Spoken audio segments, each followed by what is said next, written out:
ทุกคนเนาะแม่แก้วจะมาตามคำขอเนาะหลายๆคนว่า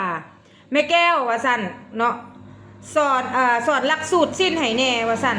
ขอหลักสูตรสิ้นแน่เพิ่นว่าเด้หลักสูตรสิ้นเนาะแม่แก้วก็บ่ได้ขี้ทีความรู้เนาะทุกคนเนาะแม่แก้วก็จะให้หลักสูตรสิ้นเนาะ1แล้วแม่นแอวเนาะ2แล้วแม่นสะโพกเนาะทุกคนเนาะคือแอวนี่นะทุกคนเนาะแอวนี่หาร4ทุกคนเนาะหาร4บวก1เด้อทุกคนเด้อแม่แก้วจะไล่เป็นนิ้วเด้อทุกคนเนาะแม่แก้วจะไล่เป็นนิ้วอยู่นี่นะเนาะสะโพกหาร4บ่ได้บวกเด้อทุกคนบ่ได้เพิ่มกะแม่นเนาะบ่ได้บวกกะแม่นทุกคนเนาะมีแต่2อย่างนี่แหละเรือนั้นก็จะมีแต่ยาวทุกคนเนาะความยาวเนาะแล้วก็ป้ายเนาะทุกคนเนา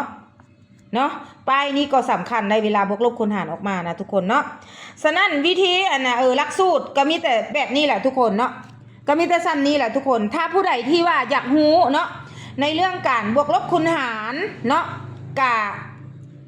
ะบ่เป็นอย่างทุกคนแม่แก้วก็จะสอนให้เนาะทุกคนเนาะแต่จะเป็นคลิปต่อไปแม่แก้วจะสอนให้คลิปต่อไปเด้อทุกคนเด้อนะผู้ใดที่ว่ามา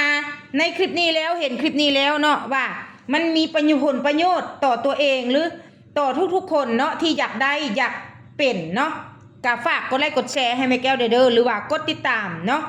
เพจห้านแม่แก้วมานี่เนาะรับสอนตัดหยิบทุกคนแม่แก้วฝากแชร์เด้อทุกคนเด้อ